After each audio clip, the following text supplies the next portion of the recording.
Chernobyl has been hit, and now the gigantic protective shell over the damaged reactor is leaking, prompting the International Atomic Energy Agency to sound the alarm. What exactly happened? And should we be worried? Stay tuned to find out what the experts have to say and how dangerous the situation really is. A warm welcome, everyone.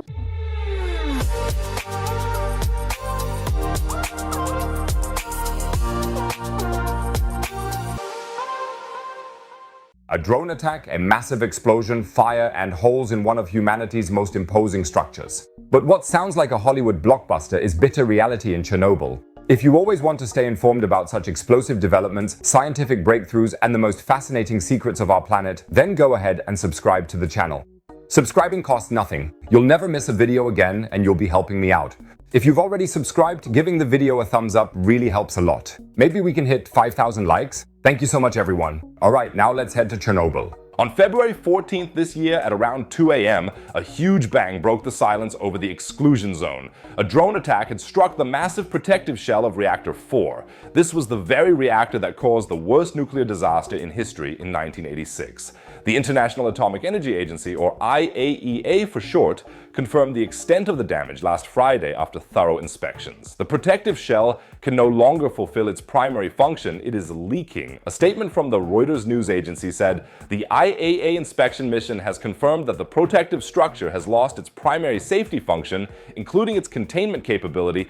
But from the beginning, what exactly is this all about? The structure in question is called the new Safe Confinement. This gigantic structure is truly impressive. It is 108 meters high, taller than the Statue of Liberty, with a span of 257 meters. You could easily fit an entire soccer stadium underneath it. The total weight is 36,000 tons of steel. Between 2010 and 2019, this mammoth structure was built at a cost of €1.5 billion and pushed on rails over the old cracked concrete sarcophagus.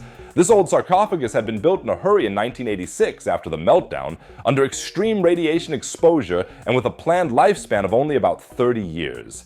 The new shell was designed to last at least 100 years and not only prevent the escape of radioactive particles, but also create a protected space for the future dismantling of the destroyed reactor. Inside the ruins, there are still all kinds of radioactive oddities. One famous example is the so-called elephant's foot, a solidified mass of radioactive corium that will remain a deadly hazard for thousands of years.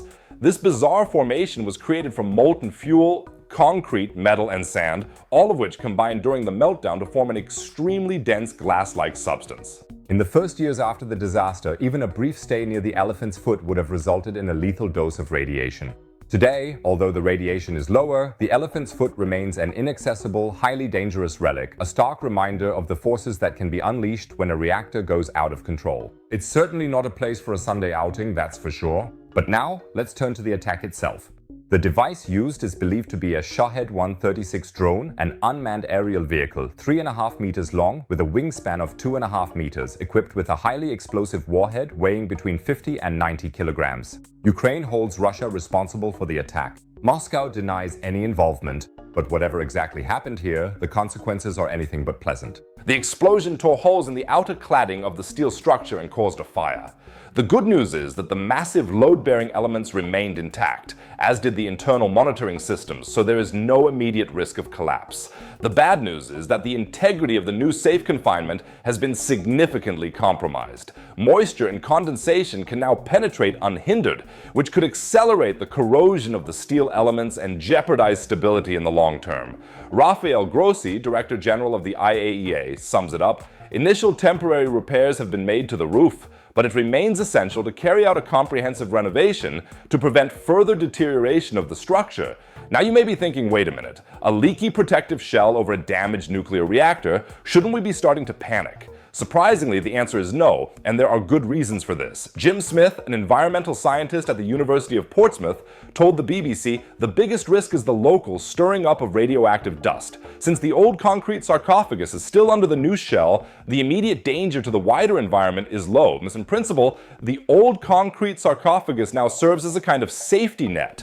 The two protective shells, the old and the new, function as a double protective barrier. Even if the outer shell is damaged, the inner sarcophagus continues to prevent the escape of large quantities of radioactive particles. And indeed, the IAEA has not yet measured any significant increase in radiation levels outside the exclusion zone. That is reassuring.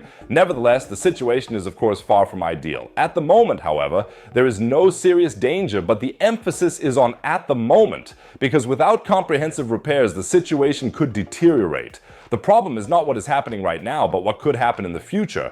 Imagine you have a leak in the roof of your house. It's not raining today, so everything is fine. But when the next storm comes and water seeps in for years, the wood rots, the ceiling becomes unstable, and eventually everything collapses. The situation here is similar. The moisture seeping in accelerates corrosion, which could dramatically shorten the life of the structure, and repairing the gigantic structure is no walk in the park either. We are talking about an active war zone, complex logistics, enormous costs, and the need for highly specialized personnel. The airspace above Chernobyl remains a danger zone, which makes the work even more difficult. Initial temporary repair measures are planned for 2026, followed by a major renovation phase. It is a race against time and the elements. And the current report was also compiled under the most difficult conditions. The Reuters report states the IAEA conducted the inspection at the same time as a nationwide investigation into damage to substations caused by the nearly 4-year war between Ukraine and Russia.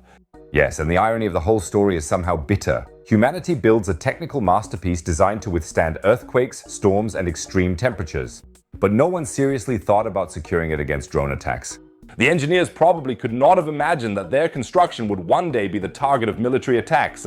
Times change. Chernobyl shows us once again how fragile safety systems can be and how important it is to protect such facilities even in times of crisis. The shadow of 1986 continues to hang over this place, and every incident reminds us that the consequences of human error, and in this case, acts of war, can last for centuries. I'll keep you updated on all further developments in Chernobyl. So make sure to subscribe to the channel now, and don't forget to give a thumbs up so we can hit 5,000 likes. And now things are about to get really exciting. Because while we are dealing with earthly disasters here, something crazy is brewing in space. Violent explosions are occurring on the interstellar object 3I Atlas, and this mysterious visitor from the depths of space is getting closer and closer to Earth. What are these eruptions all about, and should we be concerned? Be sure to click on the video in the upper right corner to see the original footage. It's really exciting, and if you can't get enough of space and science, there's another video for you in the lower right corner. Otherwise, I'd say see you in the next video. Take care, folks.